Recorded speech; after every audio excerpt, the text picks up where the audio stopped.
আসছিলাম, বাকিটা ইতিহাস। এই নরসিংদীর ভাইরাল একটা জায়গা বলে কথা, আর যেহেতু আমরা বাঙালি ওরা তো। হ্যালো এভরিওয়ান, আপনারা সবাই কেমন আছেন? আশা করি সবাই ভালোই আছেন। আমরাও আলহামদুলিল্লাহ খুবই ভালো আছি। তো আজকে আমরা দুইজন মিলে চলে যাচ্ছি নরসিংদীর খুব ভাইরাল একটা স্পটে। দেখতে চাইলে আমাদের সাথেই থাকুন, পুরো ভিডিওটি দেখতে থাকুন। তো আমরা গন্তব্যের উদ্দেশ্যে বেরিয়ে পড়লাম। আমাদের বের হতে একটু লেট হয়ে গিয়েছিল।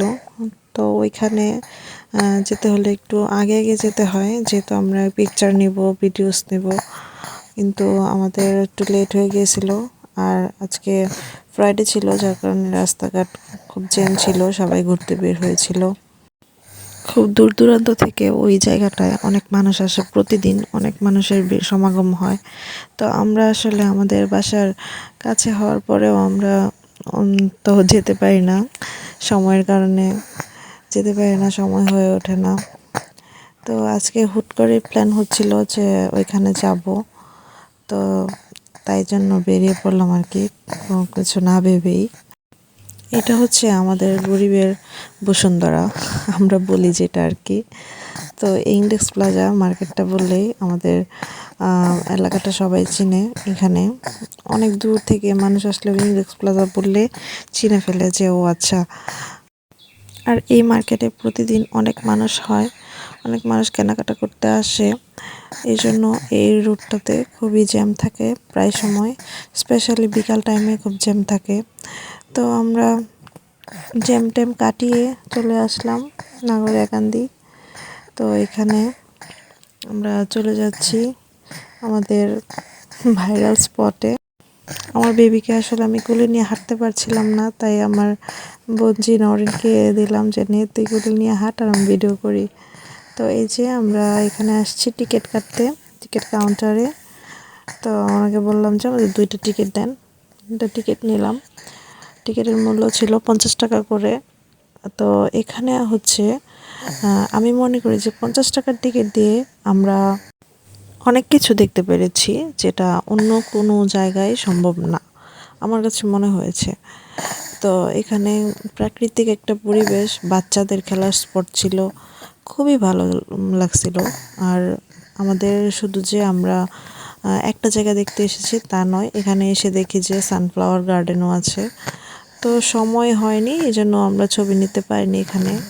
ভেবেছিলাম যে যাওয়ার সময় এদিক দিয়ে ছবি নিয়ে যাব, কিন্তু আসলে অনেক কিছুই ক্লিপ নেওয়া হয়নি। আবার এখানে ছিল আরেকটা স্পটিং, আপন। তো এখানেও আমার কখনোই আসা হয়নি, অনেক মানুষ দেখতাম এখানে আসতো, ছবি তুলতো, কিন্তু আমার আসা হয়নি কখনোই। আজকে ফার্স্ট টাইম আসলাম। তো দেখি খুবই ভালো লাগতেছিল যে 50 টাকার টিকিট দিয়ে অনেকগুলো স্পটে আমরা ছবি তুলতে পারবো, ভিডিও করতে পারবো।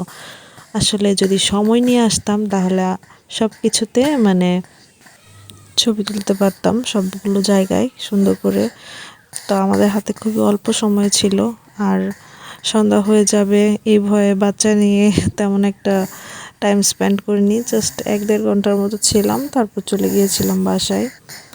তো আমরা যাচ্ছি কোথায় সেটা আপনারা অবশ্যই, যারা নরসিংদীর মানুষ তারা বুঝেই ফেলেছেন যে আমরা আসলে চলে এসেছিলাম যে আমাদের ভাইরাল কসমস ফুলের বাগানে।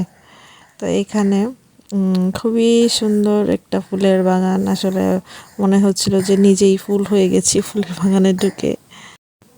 আমি পরীকে নিয়ে পুরো ফুলের বাগানটা ঘুরছিলাম, হাঁটছিলাম। তো ওদিকে নুসরাত আবার উপর থেকে আমাকে কখন যেন ভিডিও করলো, বুঝতেই পারিনি। তো আসলে এত মানুষের ভিড়ে আমাকে দেখাই যাচ্ছিল না। আর ফুলগুলো এত সুন্দর লাগছিল, মনে হচ্ছিল যে ফুলের ভিতরেই বসে থাকি। খুবই ভালো লাগছিল। আর ওই দিন অনেক মানুষ ছিল, অনেক ক্রাউড ছিল, যার জন্য আমরা একা ভিডিও করতে পারিনি। তো যখনই ভিডিও করতে যাচ্ছিলাম তখনই মানুষ এসে পড়ছিল সামনে। এই যে দেখতেই পাচ্ছেন কত মানুষ ছিল ওই দিন, বলার বাইরে। আমার মেয়েও খুব এনজয় করছিল, আসলে ভালোই লাগছিল এরকম প্রাকৃতিক পরিবেশে ফুলের বাগানে এসে। তো এই যে দেখেন, দেখতে দেখতে সন্ধ্যাই হয়ে গেল, আর কি ভিডিও নিবই। তো আসলে এখন চলে যাওয়ার প্ল্যান করছিলাম যে চলে যাই, কিন্তু সামনে গিয়ে দেখলাম যে আরেকটি স্পট, ওই যে দেখালাম যে আপন, ওইখানে চলে আসলাম। আপনে ঢুকে মনে হলো যে পুরো একটা ফুলের বাড়িতে চলে আসলাম, কারণ এখানে এত সুন্দর ছিল ফুলগুলো, এত সুন্দর করে সাজানো ছিল। আমি তো কখনো আসিনি, তাই এখানে আমার খুব ভালো লাগছিল। তাই নুসরাত কতগুলো ভিডিও ক্লিপ নিয়ে নিল আমাদের। তো আপনারা যারা এসেছেন তারা বলবেন এখানে কেমন লেগেছে আপনাদের।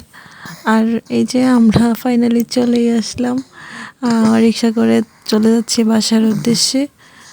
তো এই যে রাতই হয়ে গেল, আমার বাচ্চাটাও ঘুমাবে, তাই আর দেরি করিনি। তো যাওয়ার সময় আবার এখানে স্ট্রিট ফুডগুলো দেখলে আসলে খুব লোভ লাগে যে একটু খেয়ে যাই।